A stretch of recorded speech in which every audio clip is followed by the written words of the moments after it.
Labarin ɗan kasuwa da jakinsa. Wani ɗan kasuwa da jakinsa. A wata safiya mai kyau, wani ɗan kasuwa ya ɗora wa jakinsa bulan gishiri don ya je kasuwa domin ya siyar da gishiri. Ɗan kasuwa da jakinsa suna tafiya tare. Ba su yi nisa ba sai suka isa wani ƙaramin kogi a hanya. Sai dai kash, kusa tsallakawa kenan sai jaki ya zame ya faɗa cikin kogi. Yayin da ya taso a bakin kogin, sai jaki ya ji jinkunan gishiri da ke bayansa sun yi sauƙi, wato gaba ɗaya babu nauyi. Ba abin da ɗan kasuwa zai iya yi wanda ya wuce komawa gida, inda ya sake ɗora wa jakinsa ƙarin gishiri.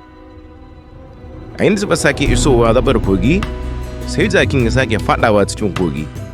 Amma a wannan karan, rindin jakin ya aka haka, don haka gishiri ya sake ɓarnacewa.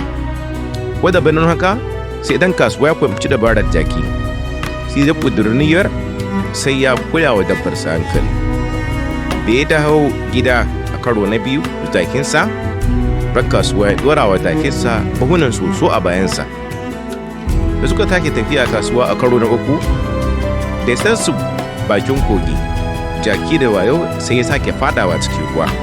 Amma yanzu, maimakon nauyi ya yi sauƙi, sai ji nauyi ya sake ƙaruwa a bayansa. Dan kasuwa ya ta yi wa jakinsa dariya ya ce, kai wawan jaki, dabararka na gano, ka sani cewa komai dabararka ba za ka gaya wa mai hankali wayo ba.